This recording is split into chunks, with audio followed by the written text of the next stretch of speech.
Hey there, welcome to Board Game Hot Takes, the podcast where we give our immediate reactions to the hottest board games just minutes after playing them. My name's Tim. And this is Chris. This is Adam. And today we're going to give our hot take review on the game we just finished playing, Expeditions. But before we do, I actually have a poll question that is related to this game today. And the question was, how do you feel about board games that are set in the same universe as a previous game you liked by that publisher or designer? I posted this question out on our Facebook group, but also posed it on our Blue Sky as well as Threads accounts. And the options that I gave and the percentage response we got, less likely to try them was 1%. I love them was 1%. More likely to try them was 67%. I'm indifferent, it won't affect me was 31%. How would you guys answer this question? I would be more likely to try a game that was set in a universe of a previous game that I liked. But the key there is being that it has to be a game that I like. And I'm trying to think of games set in similar universes. Expeditions is obviously one. It's set in the universe of Scythe, and I really like Scythe, and I love the theme, and I love the setting, and I love the alternative world building from Jakub Brzezowski. And that was one of the things that got me most interested in this game to begin with. So I might have been interested in it anyway, but I definitely was interested in it because it was a sequel to Scythe. But what other ones have we played that are universe-specific games? Like I know there's the West Kingdom, South Seas Traders, whatever, that one that you like so much, Tim. Yeah, there's also things like, Fantasy Flight has had their kind of sci-fi and fantasy series that they use a lot of the same IP across multiple games there. Another one is, I forget the publisher, but they made the Role Player series. And they kind of took that same fantasy world, which is kind of a generic fantasy world, but all their other games say a role player game underneath the title. And it kind of uses some of the same fantasy character types and tropes across them. So they did like their lockup game and role player adventures and stuff. So yeah, it comes up occasionally. There's a handful. And Clank is another good example of that, the Clank universe. Yeah, I guess. Would you call that a universe? Maybe. Sure. I mean, it's definitely the same series of game, but yeah, I think that's probably a good fit. I was gonna say we get in a little gray area here, right? With, the same names, the same systems, but is it the same universe? So I can think of only a few, like the smartphone Inc. They have the there's an update. The mobile markets is the same universe, but a different game, different system as far as I know. And then, what about all the Star Wars games? Are those the same universe? Or what about the Dune? Sure. So Dune Imperium is another one I can think of. It has this follow-on game that I don't think it's released yet, but it's coming very soon. It's kind of a refinement or a tweak within the system. It's a standalone game, but you're going to be able to integrate some of it into the Dune Imperium base game. So I don't know, but to answer the question, I think it would get me interested. I'd take a look, but I would be skeptical if the game is going to be, I want to see if it's a good game. I'm not just going to be like, oh, this is the second one in the universe, it's a sequel, I'm going to go see it. So it's not like movies. It doesn't have that movie appeal to me where if I like the first one, I'll probably go see it unless it just gets bomb reviews. This one, I'm going to be a little more skeptical, see what the people are saying about it, how the game actually plays, take a look at the rules and see what it's all about. What'd you say on this one, Tim? Yeah, I said more likely to try them. And I think, again, if it's a game I like already, then at least it's going to be something that stands out as, hey, I'll take a look at this. So, but, it is going to have to do with how similar is it to the original game. You mentioned that Dune Imperium kind of remake. I have no interest in playing that game. Like, it looks like the same board. It looks like the same mechanisms. So it really more looks like maybe a version 2 of it from what I can tell. And in fact, Everdell did this recently. Like, Everdell is my number one game of all time. And they put out Everdell Far Shore, which is set in the same world, which I love. And it's cool. It's this, nautical kind of beach theme on it. And apparently slightly refined some of the mechanisms, but otherwise the gameplay is practically the same from what I can tell. So, I mean, sure, I'll play it, but I don't have any interest in seeking it out. It doesn't seem interesting to go and pursue something like that. Now, Expeditions was interesting. And of course, we'll talk about our feelings about that tonight, but it got me interested because it was in the same world, which was a very cool thematic world, but very different mechanisms. And so I was like, well, this is at least going to give me a different experience in that same world. And I think that's what I'm looking for if I'm trying to find a game that's going to follow on. And I think Garfield did it pretty well with the West Kingdom series and the North Seas trilogy as well. And that, these are based on real world places. West Kingdom was set in, medieval France, but the games are very different, but what it does is it gives you some connection through the artwork. It gives you some connection through reusing iconography. So it feels a little bit more approachable, even though the games play very differently. And in the West Kingdom series, they use the concept of, I forget what it is, but basically you can do bad deeds and you can get debts and things like that. So there was some shared concepts that without the same gameplay. And I thought that was fun to explore. So I think it's something that's going to make me want to explore it. I'd like to see more of it, to be honest. But there really aren't that many unique worlds built in board games, unfortunately. That's why I think Scythe stands out so much, because it does really feel like a unique place. And so that's why I think Expeditions really got me excited. Well, here's how some of our listeners answered. And, they responded on a few different platforms here. So Tim Bedreau over on our Facebook group said, at first I thought my answer would be no, and then realized that I was painting miniatures for yet another Cthulhu-themed game, and realized that I own several games that either draw directly from Lovecraftian lore or are strongly influenced by the mythos.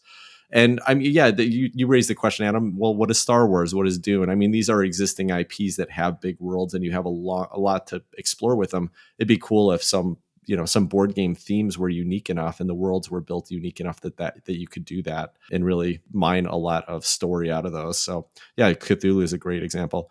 Susan Michelle from our Facebook group said, I'm more likely to try the game, but if it's just a similar game to the one I already have, I don't want to own it. I love Everdell, but I'm not likely to ever own Farshore, for example, which I just talked about. It's just too similar. But I am torn on Great Western Trails, Argentina, and New Zealand, because I do think I would want to get those. And so those are great examples. Are they really in the same world? They're definitely the same game, just refined with different mechanisms. It's almost like saying, if I'm playing an Uwe Rosenberg, worker placement game, is it in the same world? Sure, it's in the real world. But that's a great example. Honestly, for me, Great Western Trail feels kind of the same. Like if I would not mind trying the newer ones, but I don't really have any interest in owning three games that are kind of that similar in mechanisms either. Perpetual Ploy over on Blue Sky said, we hate this. It makes it confusing for folks on what game is what. That's why we haven't bought any West Kingdom games. We had one we wanted to play, but we forgot every time which one it was when we think about something to purchase. That's funny. Yeah. That's funny because you guys constantly confuse which West Kingdom games you've played already and which ones, I'm talking about and stuff. So it's an obvious mistake to make, or, an easy mistake to make there. And then Game Fairy over on Threads said, I love them. I really appreciate that Thunderworks Games does this. I'm getting a full story told by multiple game designers. Just like I want to read the next book in a good series, I want to play the next board game in a series/universe. And Thunderworks Games, by the way, is the one that makes Role Player, which I referenced earlier on. So that's what she's talking about. But yeah, I mean, I dig the idea for sure. If we were to get a unique world, a unique, kind of background characters, it'd be fun to see them move in to other places. Ryan Lockett, I think, does a pretty good job of this. Like he's had his Arzium universe where you got this really weird kind of steampunkish mix of robots and anthropomorphic animals and hipsters. It extends across different games with different mechanisms. So I think that's actually a really good example of games set in the same universe that make me more interested in trying them again as well. All right, well, let's move into Expeditions, and we'll start with a description of the game. In Expeditions, 1 to 5 players are adventurers seeking glory and loot in the remote northern wastes of Siberia. It's been years since the military conflict and political intrigue that rocked Europa in the alternate universe version of 1920s Europe that we all know and love from the game Scythe. It's been a time of relative peace, but now a new and non-human threat faces the continent. A meteorite has fallen from space, crashing near the Tunguska River and awakening an ancient evil. Researchers and then rescue teams disappear investigating. And now, heroes of the Europa War set out to a Siberian base camp to find adventure, dispel the corruption, and hopefully put a little coin in their pockets as well. Players achieve glory, points, and cash by moving around the shared main board, which is made up mostly of upside-down hexes that players can explore, and then taking actions based on their locations. To do this, each player has a mech, which I've got to add are some of the most epically sized components out there. And they're heavy too if you invested in the Ironclad edition, which includes the metal mechs. But these mechs are very reminiscent of Expedition's predecessor Scythe. And as in Scythe, there's a lot of updating to be done on these mechanical behemoths to increase their power and their abilities. But unlike Scythe, each player has just one mech, and these are exploration mechs, not fighting mechs. So back to the board. Players will move their mechs around the board, and each location provides some benefit, such as free resources, or an ability to take some other action such as dispelling corruption, melding a meteorite to the mech, recruiting workers, etc. The farther north, and the farther from base camp the players venture, the more corruption they're going to find, and the more powerful actions they'll discover. To make all this happen, players will employ a unique action selection mechanism which requires players to move a token on their mech board each turn, covering one potential action. Then, the player takes all the actions on the board except for any that might be covered.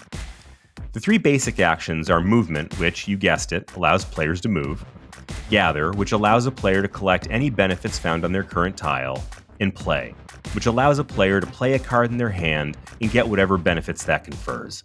The cards are a huge part of this game, and we're going to get into that over the course of our discussion, but suffice to say that these cards are where a lot of the action is going to be taking place. Similar to Scythe, Expeditions contains a number of goals that players try to achieve, in which allow a player to place a boast token, or a star, on the base camp board. The goals include things like fully upgrading your mech, completing 4 quests, melding 4 meteorites, and collecting 7 corruption tokens. Players also have 2 ability tracks, Power and Guile, that they can max out to get a boast token. These are similar to the Power and Popularity tracks in Scythe, but here they also allow a player to dispel corruption on the main board. Play will continue until one player has placed all 4 of their boast tokens on the base camp board, and at that point, players will collect their money for upgrades, for the number of boasts they've placed, and the number of corruption tokens they've removed, and the player with the most money will be the winner. Expeditions was designed by Jamie Stegmaier and is published by Stonemaier Games. Thanks, Chris. We'll jump into the gameplay and mechanisms. I'll just mention that I've had about 4 solo plays of this in person before we played our 2-player game on Tabletopia tonight. You might ask, why do we have a 2-player game when there was 3 of us here talking about it? It was actually 2 sets of 2 players that played tonight. So all 3 of us got a chance to play a 2-player game tonight, but not all in the same game. And then Chris, I think, had played one other 2-player game in person before tonight's play, and this was Adam's first play tonight. So let's jump into the gameplay and mechanisms of Expeditions. So the thing that jumps out to me immediately is the action selection mechanism, which is kind of central to this whole thing. You have 4 little spaces on your mech board where you're going to have actions. One is a refresh, which we'll come back to. But then below the refresh, there is this one empty square that has arrows going up to these 3 other squares that have the actions that I mentioned a few minutes ago: the move, the gather, and the play. When your token is in that empty square, then you can take all 3 of those actions. But once you take an action there, then the next turn you have to move that cube in line with the arrows to one of the other squares. And so that means you have to cover one of them over. And so you're going to have to choose each turn, which one am I not going to take? I get to take 2 of the others, but I can't take the third unless you go back and do a refresh, at which point you get to pull a bunch of cards back into your hand, which we'll talk about in a minute here. You also get a chance to reset your token so that you can take that 3-move turn again if you want to, which can be very useful at certain times, and you can actually get some epic moves. So this is an interesting situation where, unlike a lot of games, I've been playing a lot of Obsession recently, and that's one where you do a pass and you get to recover a lot of your resources. And you don't want to do that too often because it ends up taking up way too much of your kind of momentum. In this game, you're constantly refreshing because it doesn't really kill your momentum and it sets you up for some really big turns. I kind of like that. I thought that made for some pretty smooth, interesting gameplay that didn't feel too restrictive to me. Yeah, to piggyback on that, Chris, the card play here is there's a lot of hand management in it too, sort of reminiscent of Concordia, where, you know, how are you going to play this card? Some of the card actions you take will let you move and draw another card. And typically that's going to go into your discard pile right away as well. So it's this whole almost like a deck building hand management situation. When are you going to refresh at the right time? Can you keep extending your turn? Are you going to do that extra move and gather where you don't even have to play a card? And then that lets you kind of extend your turn too. So yeah, that hand management, action selection, I thought that was a neat aspect of the game. Yeah, that did give me some Concordia vibes. It was a neat part of the game. What was strange about it, though, is this weird arc where you start the game with 2 cards. You're always going to have those. Those don't go anywhere. But every other type of card you can pick up in this, the items, the meteorites, or the quests, the goal ultimately is to basically remove them from your playable card set by, basically slotting them under your mat for some permanent effects. And so it was weird because you'd like go and pick up a couple of cards. Ooh, I got this cool combination of cards I can use together. But then as you're playing the game and trying to hit some of those goals, you're getting rid of those cool abilities that you want to be using. And that was honestly, it was a little sad to me. Like it made the game constantly feel like, okay, I just, I did all the things I'm supposed to do, and it made the game less fun for me. So now let me go out and take a couple turns collecting cards again. Yeah. The one cards that I think that I felt I like the way that all worked was the items, because at least those, when you slotted them onto your mat, you kept the ongoing ability with them, which were fun. I think some of the more interesting effects that happen on the card. So I liked how they did it with the items. I didn't like how the quests and the meteorites melded under, and you were basically giving up these cool cards that you collected. So strange, it was a strange ebb and flow with the card play here. Some games I had a lot of fun with it, and some games I didn't have very much fun with it at all. That's so funny. You think you know somebody after you played enough games with them. And I was waiting to hear you say, it was such a fun puzzle deciding, do I want to keep this card because it has some ability that I can use, or do I want to meld it, or do I want to solve the quest or whatever? But no, you said you weren't sure if you liked it. I actually did like that about this game, because that was a puzzle. I mean, there were some cards where you really needed to use them for one thing, but you really wanted to use them for another one as well.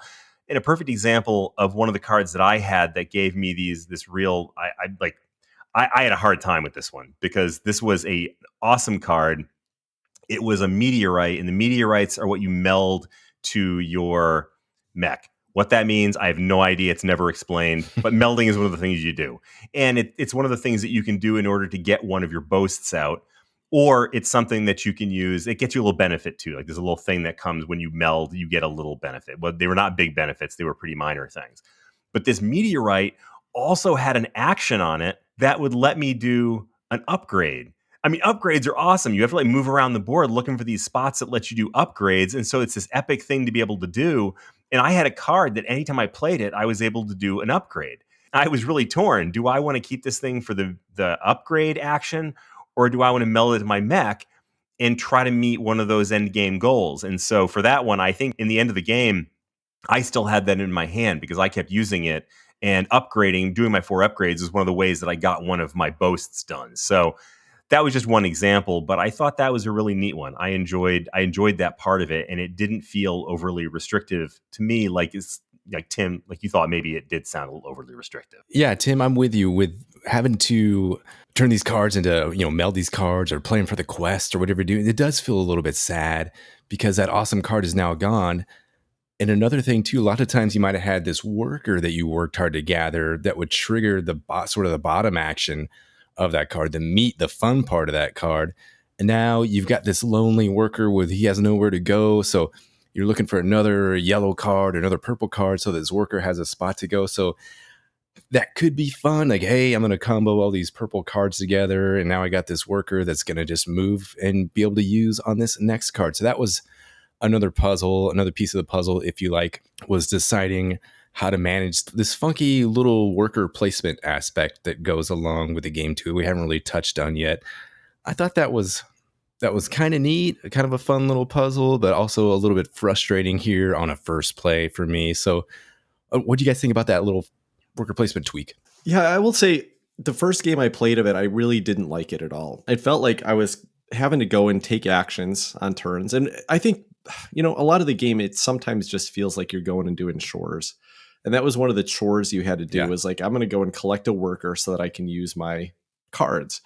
Well, I did find it got a little more interesting after a couple plays. And again, mostly these have been solo plays for me, where it's like, oh, wait a second. If I try to focus on only collecting cards that need yellow workers, or primarily, then I can just collect a few yellow workers. And in the game we played tonight, my main character card, that's what its kind of extra ability was, is it would just give me free yellow workers. So that was okay.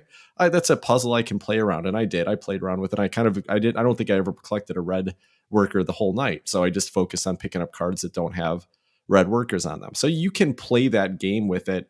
I'm not sure it's a fun game, but I think it adds a little bit of an interesting dynamic to it.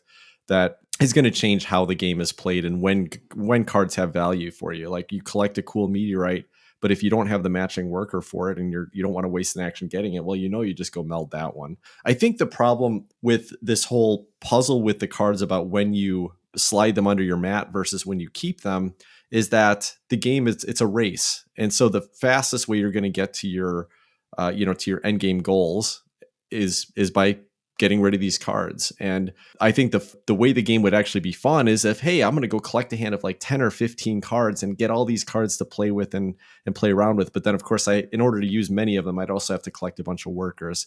So you're basically spending a lot of turns to kind of build this big set of things to play with. And then you start putting them away as the game progresses, as you get later in the game. Okay, now it's time to start doing quests and that could be more fun. But having played this mainly as a solo game, as you can imagine, a game like this, the way that you play solo, the automa creates a clock. It gives you a certain number of turns to get things done. So you really don't have time to play around with that. And if you're playing against competitive players, experienced players, of course, that's what they're going to be doing too. They're going to be racing to those victory points and push the end game. So I don't think there's really a good opportunity to really explore the space with these cards and the actions with the cards. But the last thing I'll say about it is that after multiple plays, what was fun is that there's such a diversity in the cards that it does feel like you're playing a different game every time. Every time you've got some different actions you're going to, have the opportunity to trigger. You're going to see different cards in the market. And I like that. So again, I think this is a game that on my first play, kind of a letdown because I felt like I was just doing work. Second play, okay, wow, cool. I'm seeing some stuff I didn't see before. So there's a bit of exploration that comes with this, the way that these cards work and the variety in them. Yeah, so that thing you said about it's a different game every time. When my wife and I played this on my first game of it, we must have gone through 20 cards, it felt like, in that deck before our first upgrade card came out. I'm like, yeah, that felt like a different game, all right. I was irritated as hell because I was like looking for an upgrade. I think none of them were coming out. They just kept card after card, meteorite, quests, this, that, and the other thing, but couldn't get any upgrades. So I don't know. Maybe that's a good thing. Maybe that's a bad thing. But certainly it was a little bit frustrating, that game. But just I want to take a second just to sort of catalog some of these things that we've been talking about, since there's a bunch of them, and we've talked a little bit about them, but just to kind of give some context for it. These cards have a lot of stuff going on, and they have a basic value in the top left corner, which is if you play the card in your play action, you get some benefit. And it's usually raising your guile or your power. And then if you have a star or 2 stars, then you're going to get some additional benefit, like, you get to go up 2 power or 2 guile or whatever. And then there are multiple types of cards, one of which is the upgrade cards. You upgrade your mechs, and that gives you some kind of ongoing ability with your mech. Another one is the meteorites. The meteorites will allow you to meld to your mech, and then those will give you some little mini benefit. And then the third is the quest cards, and the quest cards allow you, if you move to a certain space, to spend certain resources. Usually, again, this is going to be your guile or your power in order to solve the quest. And that's another one of the things. All of these are things that once you've done 4 of them, then you get to claim one of those boast tokens if you're on a boast space. But the other thing that we haven't gotten into much yet is the corruption, which I have real thoughts about, and I'll get to those in the theme and the in the production down the road. I have some very passionate feelings about the corruption. But when you get to each space, when you flip one of these tiles, because most of the tiles in this game are flipped over, they're face down, so you don't know most of what the board is going to look like. You have the southern region is flipped so that you can see it face up. And that's pretty easily accessible. But once you get past there, you have to flip the tiles. And once you go into a new space, you can't continue to go further. You have to stop at that first place that you just explored. And you don't know what's going to be there. But one thing it's going to have, and every time you flip over one of these cards, is an action that you can take that's uncovered. But then there's going to be a second action that can be taken only if you get rid of the corruption that's there. And to get rid of that corruption, you have to take I forget what do they call it. It's a vanquish action or dispel action or something like that. Vanquish. Okay, vanquish. Yeah, you have to vanquish. You have to spend guile or spend power in order to get rid of this corruption. And that'll give you corruption tokens, which is another way that you can do a boast by getting enough corruption tokens. And they also give you end game points. And once you're done getting those, then you have access to that other action that's underneath the corruption. And generally, those tend to be more powerful actions as well. Yeah, so you just touched on a lot there, Chris. Part of that is the movement. So you're moving your mech between 1 and 3 spaces. In Tim's case, he had the faction that let him move up to 4. The idea is you're exploring this map, exploring Siberia, where this meteor has crashed, and you're going to go out and find all this stuff. The movement part of this game itself, I felt like it was also not super exciting here. I would say also, I haven't said anything is super unexciting, but it kind of goes along with a mediocre theme that I'm developing here. You're moving this guy, and there's no interaction with the other mechs. The other mechs can block out a space, and that's about it. But you can go around them, you can move here, you can move there. Oh, I can't get the boast this time because Tim's guy is there. Well, I'll just go over here to this other boast space, and maybe I'll get a blue brain resource instead of a fist resource. Or the guile and power that Chris was talking about there. So the movement specifically in this game, in some games, it's a blast. In Eclipse, I'm going to move my ships over here. I have 5 different guys. I can move, this guy's going to get pinned. I can get here. I can get access to this sector. And now I can influence this planet, and I have a little more control over here. That's going to give me some production. I can do my call. But the movement here is just a simple move the thing here, do the action. I guess it's just another way of resource collection and action selection, very minor in most cases, action selection.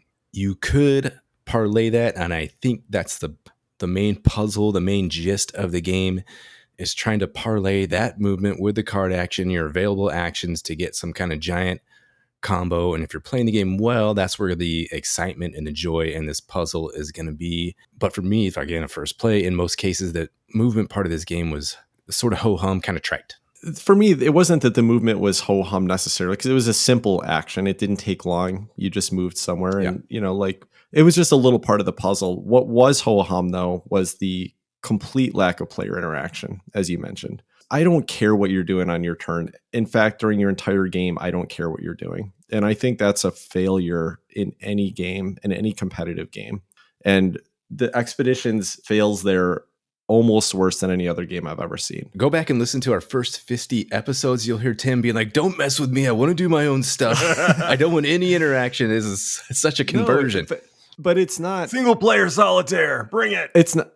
There is good single player solitaire that still has interaction that's meaningful, and that you still care what your opponents are doing, even if they can't mess with your plans. But here, I mean, it was so obvious that I would literally be taking my turn and I could hear Adam moving his token around and playing his cards and everything, because he was literally taking his turn simultaneous with me.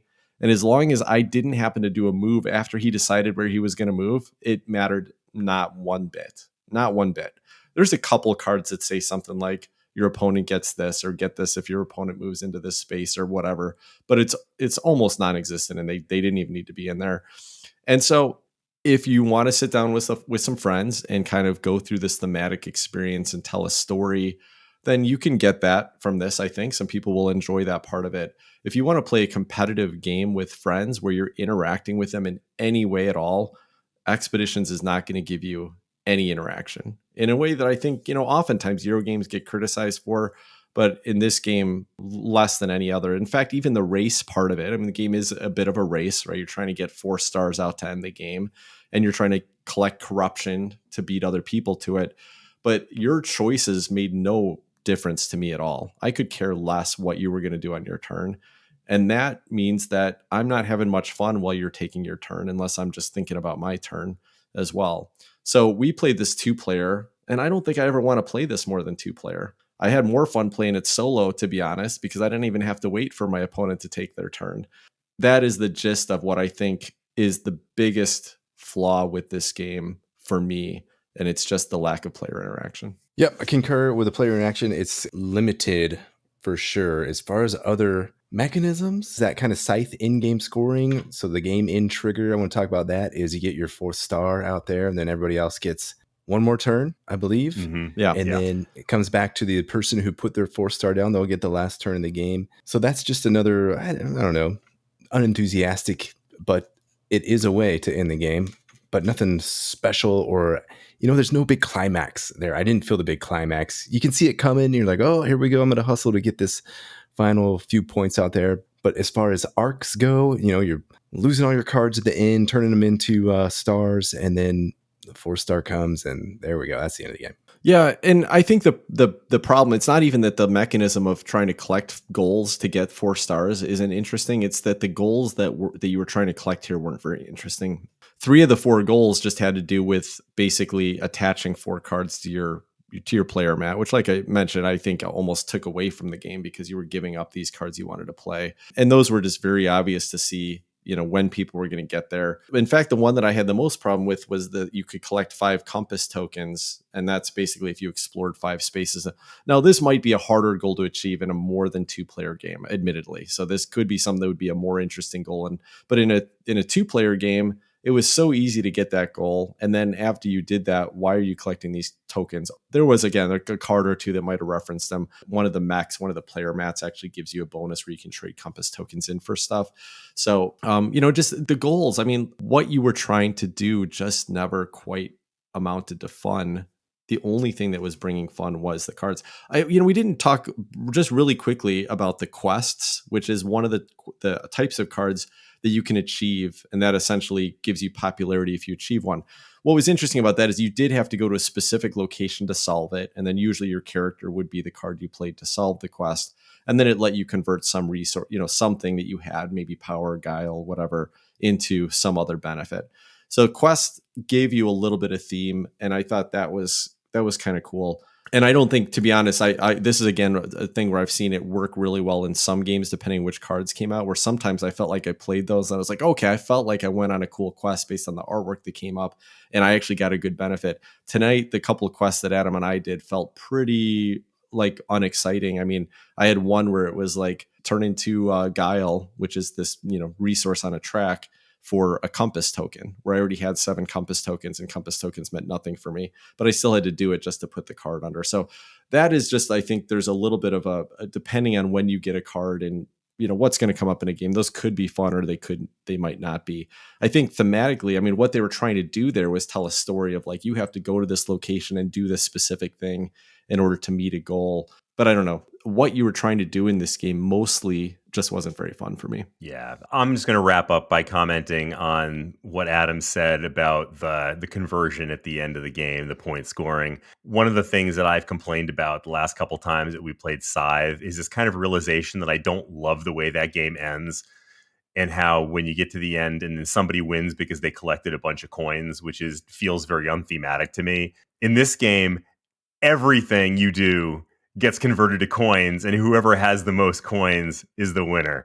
That felt to me almost like a big slap in the face. It's like, take that, Chris. But that's exactly what Scythe does too, right? Like that, you're literally converting everything to coins at the end there. Yep. The thing you like the least about Scythe is the one thing they carried through exactly into, exactly into Expeditions design. Yep. And that's all I got to say about that. All right. Well, why don't we jump into the theme and production of Expeditions? Oh boy. Talk about mixed feelings. The production itself is really pretty impressive in a lot of ways. I mean, these mechs are gargantuan. They are beautiful. I have the Ironclad edition, so they're huge, and feels like they weigh about 5 pounds each. That's pretty awesome. All the Jakub Brzezowski art is incredible. And here, it's even a little bit wackier than in Scythe. In Scythe, you've got these mechs, and you've got all this cool stuff happening in these giant machines, looming out of the mist and whatnot. Now here you've also got a very supernatural element. It's this very Lovecraftian. So now not only do you have a mech, but a mech may be closing in on a bear with tentacles growing out of its head because it got corrupted in some way. So there is some really cool source material that you can start with here. The thing that's depressing about it is I felt like they did almost nothing with it. Like, I did not feel like there was any story arc in this game whatsoever. The first time I played it, my wife and I kind of looked at it going, these could be blank tiles. These could be tiles with nothing but symbols on them. This could be a grocery store shopping game. It's like there's nothing about this that says, this is the story that's happening. The way I felt like in Scythe, there was at least a story arc. You were watching the political intrigue and the military intrigue play out. Here you're running around trying to accomplish these little goals, trying to add cards to your mech. and it didn't feel like there was anything story-wise that was happening. Now, on my second play, when I was a little bit less fixated on understanding the rules and a little bit less fixated on understanding the iconography, I was able to pay a little more attention to the art on the cards and the little flavor text. Actually, it was very minimal flavor text. I think Steve had a quest that was rescue a whale from parasites or something like that. And it had this picture. You had to go to the fishing village to do it. And it had a whale with these giant tentacles. Everything had tentacles in this game. And that was kind of thematic. So that was kind of cool. But it wasn't very exciting. He had to go to that spot and spend a couple of strength. And then he got to resolve the quest. The other thing, the one thing that really just bugged me about the production in this game. Well, first of all, actually, let me take a step back because this is tied to that. The corruption, I don't know. The corruption felt cheap. It just felt like this generic, we're going to dispel corruption. It feels like the kind of thing that you could toss into any game. Ancient evil. What ancient evil? I don't know. But it's got corruption, and the corruption apparently equates to tentacles. So you're trying to get tentacles off of things.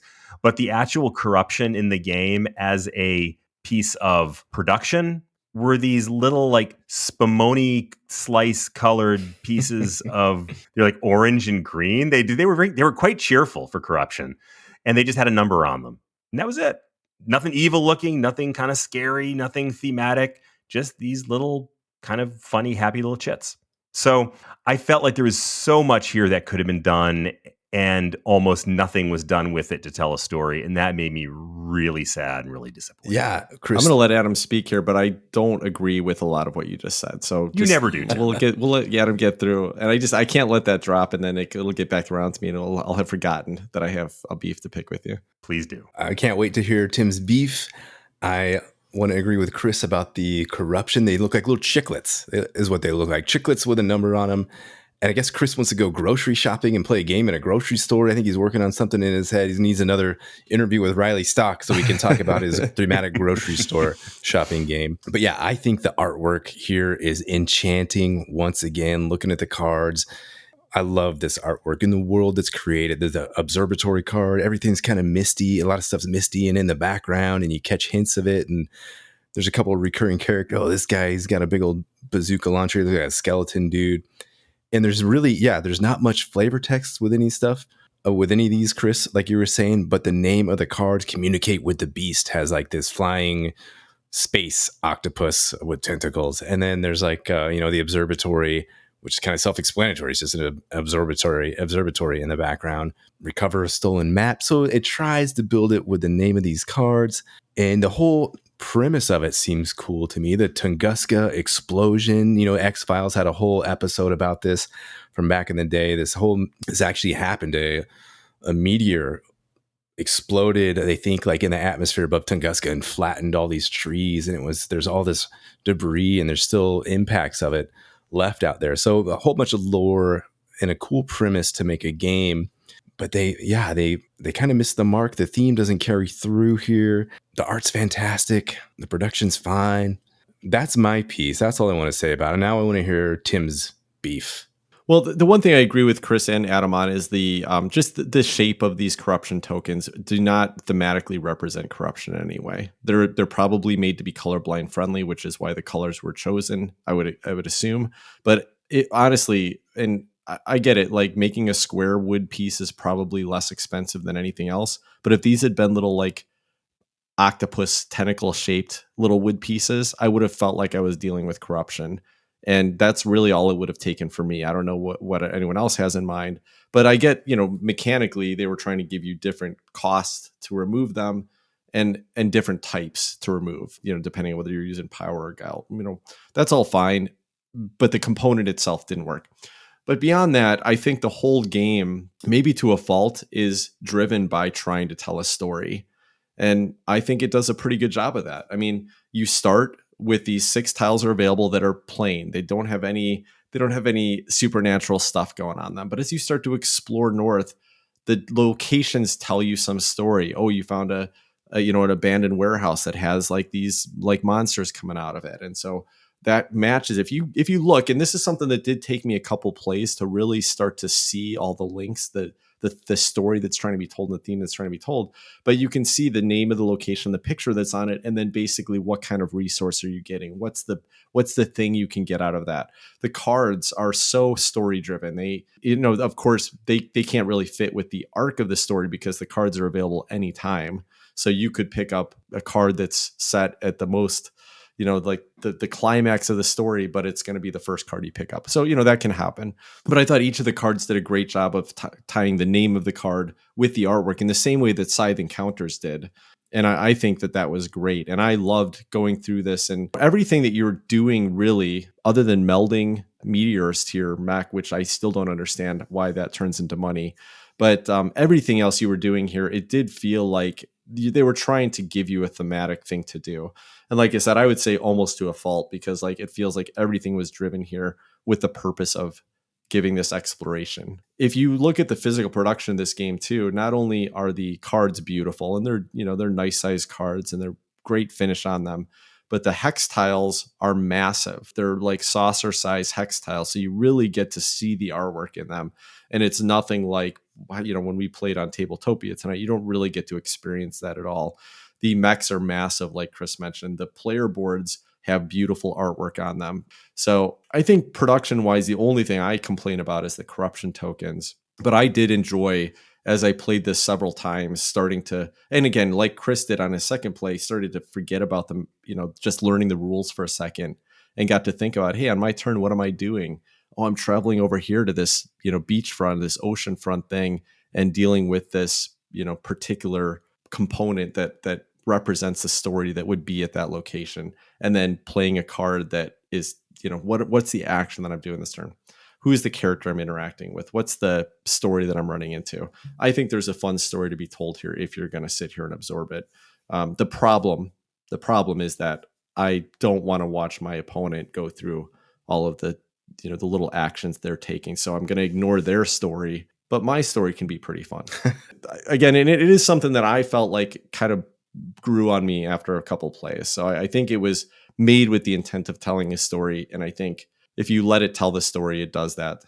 Let's move on. Let's get to our final question. That is, would you request to play Expeditions? The honest answer is that yes, I own the game now, and so I will ask to play it again. It was not an unpleasant game to play. I disagree with you about the storytelling. I don't feel like it really told a story. I feel like it threw some really nice art, and it was actually pleasant to look at, and I enjoyed looking at the pieces, and I enjoy holding those giant mechs in my hand. And the gameplay I found, frankly, lackluster, and the theme was, I thought, thin and a little bit tacked on, but it was not an unpleasant game. I mean, there was still a puzzle to be had there, and I think it would be, it would be fun to play it again. And like I said, because I own it, I suspect that I probably will until I decide, that I would move this game out of my collection, possibly at some point.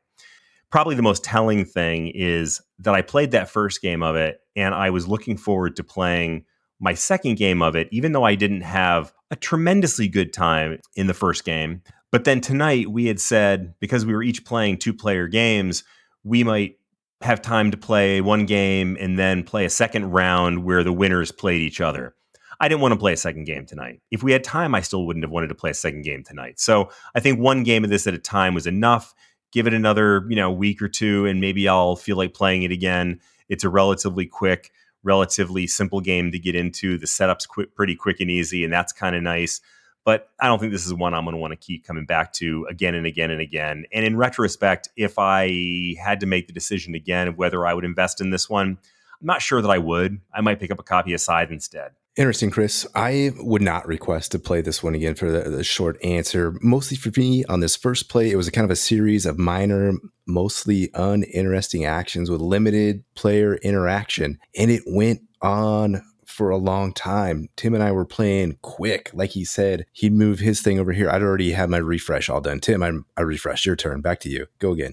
Oh, Adam, I refreshed. Back to you. Okay, I'm going to do this. Go over here. Done.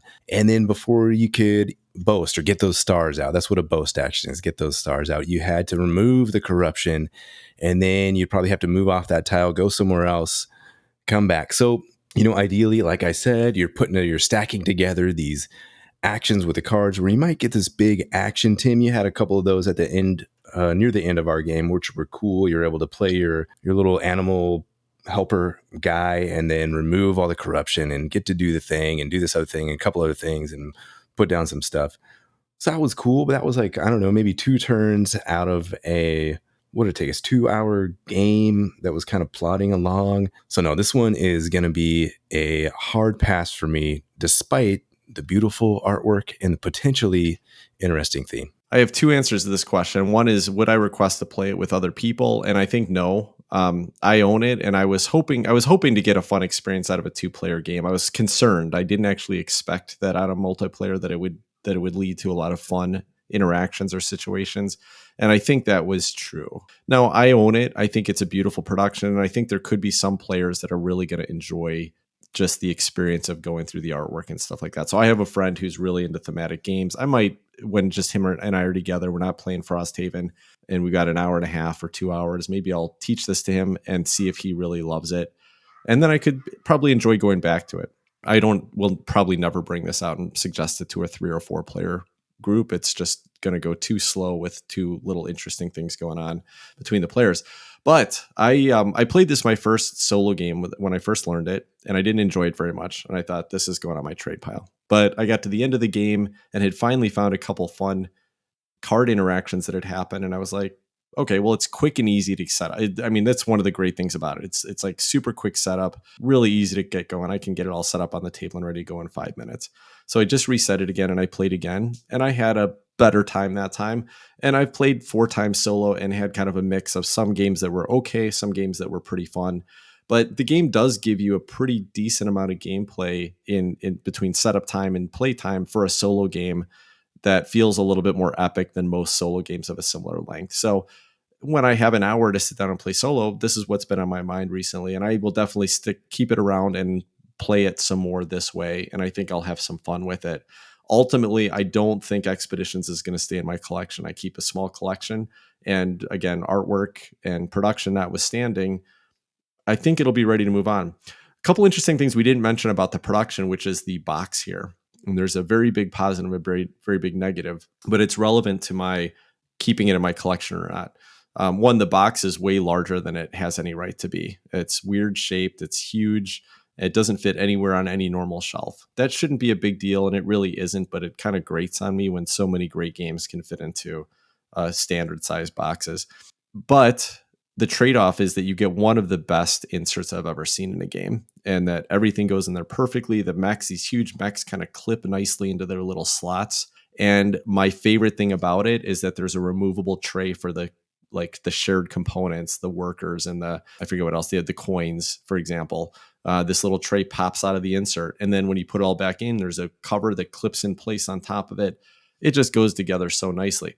They left some spots in this insert for an expansion. There are 2 spots that are kind of open spots that are clearly made to fit 2 more mechs. So what's an expansion going to bring? I'm interested. I'm interested to see what it brings. And maybe it will be after I hear what the expansion brings, whether I decide it's worth keeping and seeing if it can be really blown up and changed in a way that will make it, worth keeping around. But I don't think I need a box this large for a solo game. And right now I think that's mainly what the game's going to be. So Encounters, a fun solo game for me, beautiful production. Yeah. A little weak on the multiplayer experience for me. All right, well, let's jump into some games that have been on our table right after this.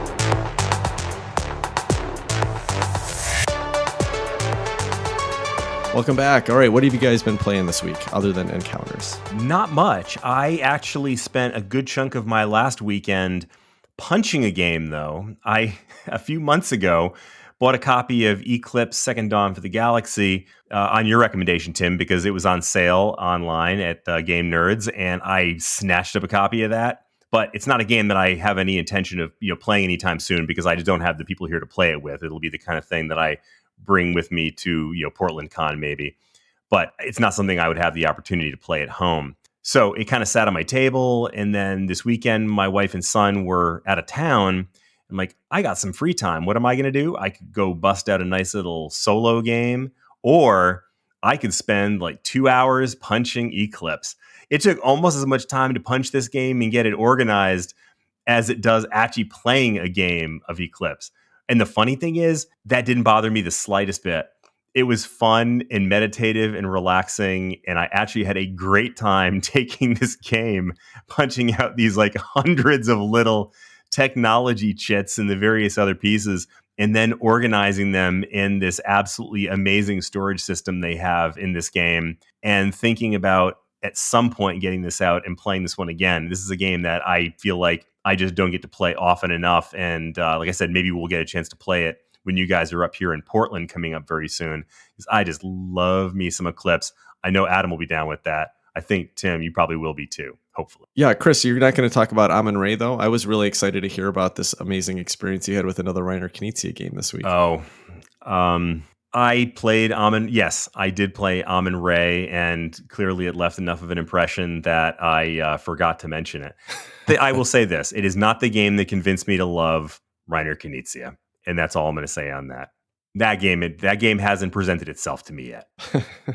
Okay. Well, on my table has been a game that I was invited to by one of our listeners, at least one of our listeners. Chris Prime invited me to a game of Pax Pamir 2nd edition. This is one of my all-time favorites. It's getting some nice digital implementations, including one on a very popular digital game implementation website. What a fantastic game this still is. I just always enjoy myself thoroughly when playing this game. We played a 3-player game, and it got down to the point that this game usually does get down to, where it's your turn.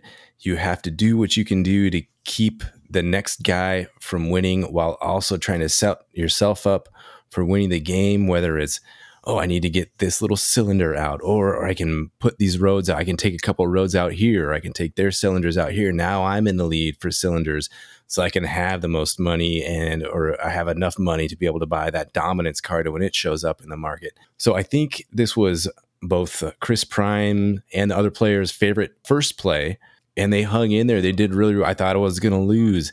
And it kept going around and around. We had 4 or 5 turns where everybody was just walking this tightrope of, oh, how can I prevent the next guy from winning while setting myself up to win? This game does it better than any that I've played. Fantastic game. I can't wait for the widespread. It's in testing release right now on Board Game Arena. I can't wait for the widespread release, so I can play this game all the time with randos and get hammered at it.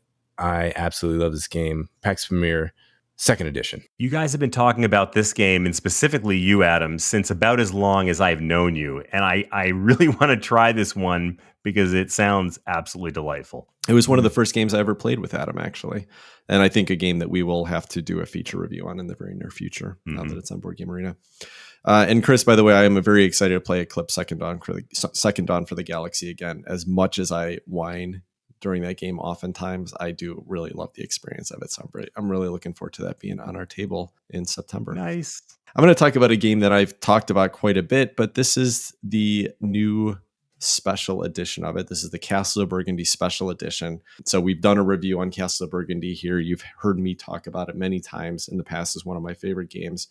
I'm going to say up until recently, my favorite Stefan Feld. That might have been surpassed. But the special edition, of course, was the new Awaken Realms production that was on Kickstarter about 1.5 years ago and just got delivered to backers over the last couple months. I've had several plays of it so far, and it is almost everything that I ever hoped for in a production of one of my favorite games. Absolutely beautiful. You know, the original version of this game, I think, came out in like 2011, had a very, very lackluster, dreary look and feel, bland colors, thin shits, just about the worst production you could imagine. Ravensburger, the publisher of this game, in I think 2019, came out with the Castles of Burgundy Anniversary Edition, which was, they called it the 20th Anniversary Edition. It's 20th anniversary of Ravensburger, I think, not of this game. But they did improve with the color to some extent and got almost everything else wrong. So this was hopefully a way to improve on all of that. And they got almost everything right this time. I got a couple upgrades in this. I did get acrylic tiles to replace the cardboard tiles that come in the base game. But even the cardboard tiles have nicer artwork on them, more color distinction, and they're all about 33% larger than the original game. I said about 33%. I think it's exactly 33%. That's what they said on the Kickstarter. So it looks better. It's more usable. I got the acrylic tiles, which are awesome. They're like, these Geek Up bits, like the Quacks Quedlinburg Geek Up bits. So they're big, heavy acrylic tiles, which are wonderful to pull out of the bags and place on the board and everything. The player board itself is probably my favorite upgrade of this. All the player boards now are dual layer player boards. And in the old original game, you had several different maps you could play on. So what that meant was a little pile of full player boards that had unique layouts on them, and you could flip them over, and there was 2 maps on each one.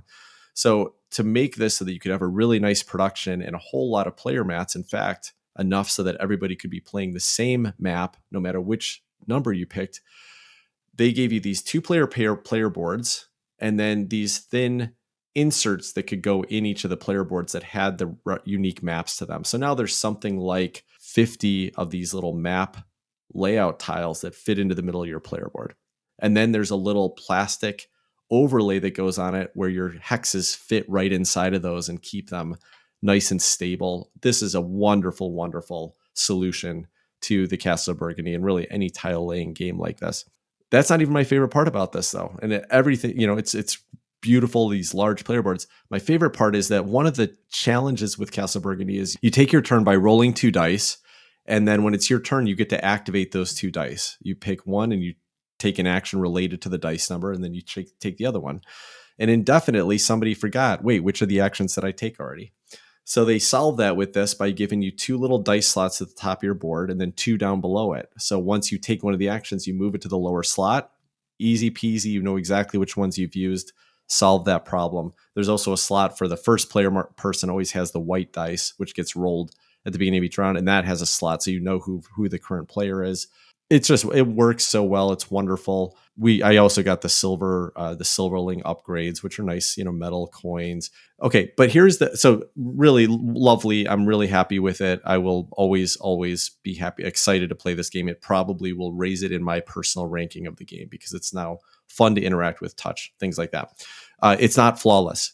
2 things. Number one is that the worker tokens, which were cardboard chits that just have a little worker imprinted on them, should have been replaced with little screen printed meeples. I'm sorry, it just needed to happen.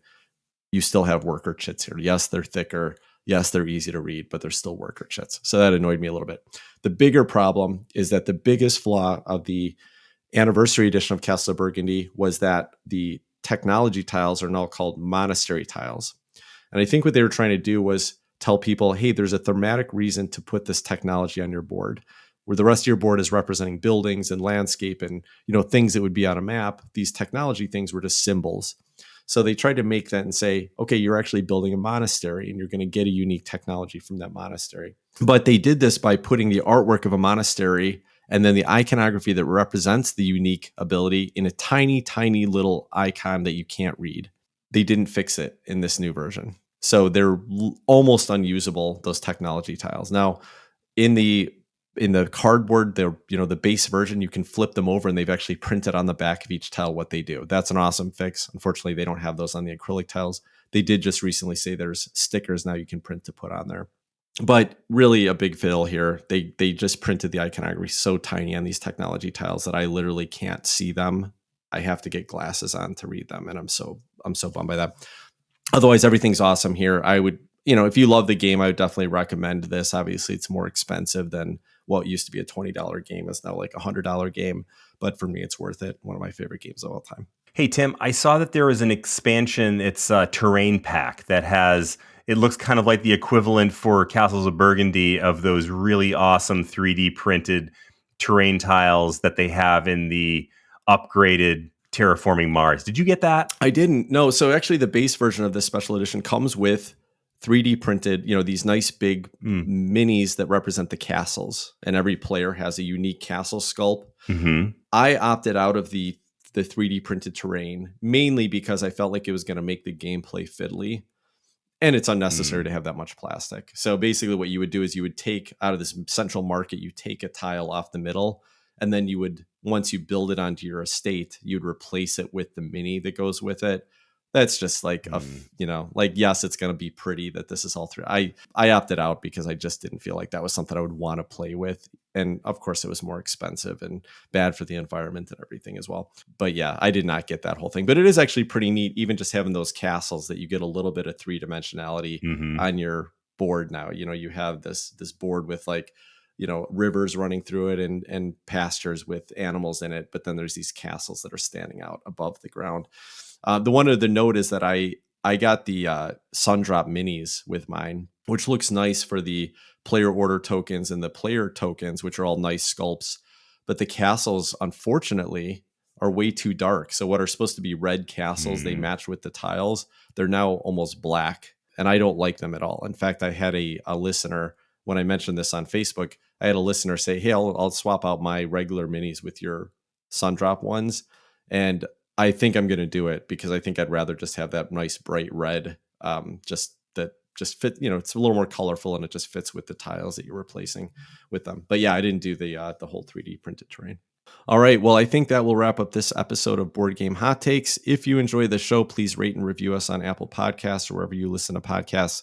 And feel free to join us on all of the social media platforms that we're involved with, which includes Facebook, Threads, Blue Sky, Mastodon, and Spoutable.